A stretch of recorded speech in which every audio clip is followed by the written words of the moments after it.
जय हिंद, जोहार साथियों। तो आज मैं अभिक्षमता टीचिंग एप्टीट्यूड जिसका बीएड में टोटल 40 प्रश्न का वेटेज है, इस 40 प्रश्न का वेटेज को लेकर के आज मैं शुरुआत करता हूं 10 प्रश्नों से। तो जो एग्जाम्स होने वाली है आपका 21 अप्रैल का, उस 21 अप्रैल वाले एग्जाम्स को देखते हुए आज मैं टीचिंग एप्टीट्यूड शुरू कर दिया हूं, शिक्षण अभिक्षमता शुरू कर दिया हूं, जहां से क्वेश्चन बनता ही बनता है।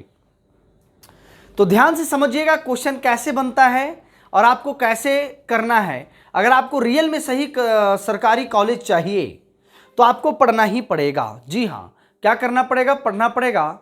और जो भी नए स्टूडेंट जुड़े रहेंगे वो सब क्या करेंगे? वीडियो को शेयर सब्सक्राइब जरूर करेंगे। केवल ये बीएड वाले को लिए नहीं, जितना भी आप पढ़ रहे हैं, स्टूडेंट हैं या नहीं है, टीचर्स हैं, तो ये टीचर्स के लिए भी क्या है, बहुत ज़रूरी है। चलते हैं हम लोग क्लास में। क्लास को लेकर के बहुत ही ज़्यादा इंपॉर्टेंट है। मैं बात कर रहा हूं किसका?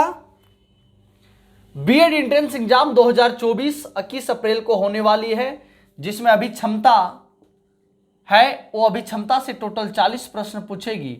ये 40 प्रश्नों को लेकर के हम लोग आएंगे, लेकिन अभी ये इंपॉर्टेंट है। टॉप क्वेश्चन है। क्या है? टॉप क्वेश्चन है। हमेशा क्वेश्चन पूछा गया। क्वेश्चन क्या बोलता है? निम्न में से कौन सा कथन सत्य नहीं है? निम्न में से कौन सा कथन सत्य नहीं? आराम से समझिएगा।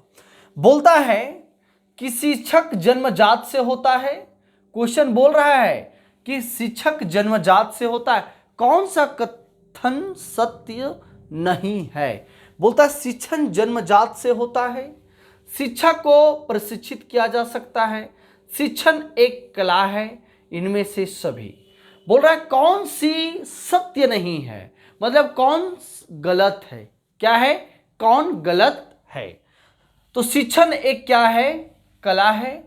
बात समझ में आ रहा है? शिक्षण जन्मजात से है, शिक्षक को प्रशिक्षित किया जा सकता है, इनमें से सभी। बताइए इनमें से कौन गलत है, सत्य नहीं है? इनमें से कौन सत्य नहीं है? तो जानते हैं शिक्षक को जन्मजात से नहीं होती। शिक्षक जन्मजात से नहीं होती। शिक्षक को प्रशिक्षित किया जा सकता है। शिक्षक एक कला है। मेरी बात को समझ गए? तो शिक्षक जन्मजात से नहीं होती है। अर्थात ऑप्शन नंबर क्या होगा? 1 होगा। अगला क्वेश्चन देखिएगा। शिक्षा परम धन है क्योंकि, बोल रहा है शिक्षा परम धन है क्योंकि इसे कोई छीन नहीं सकता, जितना बांटो बढ़ता है, इसे कोई चुरा नहीं सकता, इसे कोई चुरा नहीं सकता। तो शिक्षा कोई छीन नहीं सकता, ये भी सही है। जितना बांटो बढ़ता है, ये भी सही है। इसे कोई चुरा नहीं सकता, ये भी सही है। तो इनमें से सभी हो जाएगा। क्या होगा मेरे दोस्त? इनमें से सभी हो जाएगा। ये पिछले बार क्वेश्चन पूछा गया है। अगला क्वेश्चन है, आपके विचार से शिक्षण क्या है? आपके विचार से शिक्षण क्या है? तो आपके विचार से शिक्षण क्या है? एक क्रिया मात्र है, एक तपस्या है, एक कौशल है, या एक कला है? बताइए आपके विचार से शिक्षण क्या है? एक कौशल है। यही सब क्वेश्चन फंसाता है।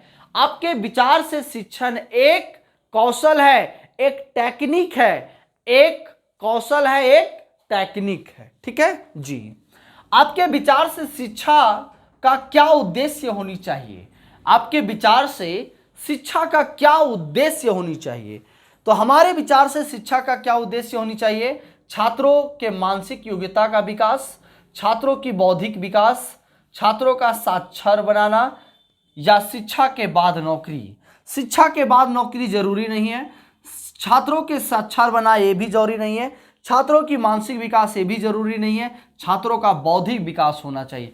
जो सबसे अच्छा होगा ऑप्शन, उस ऑप्शन को चुनेंगे। छात्रों का क्या होनी चाहिए?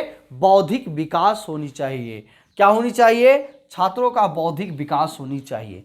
शिक्षक की योग्यता एवं आचरण का सबसे अच्छा मूल्यांकन क्या है? शिक्षक की जो योग्यता और आचरण है, इसका सबसे बड़ा मूल्यांकन क्या है?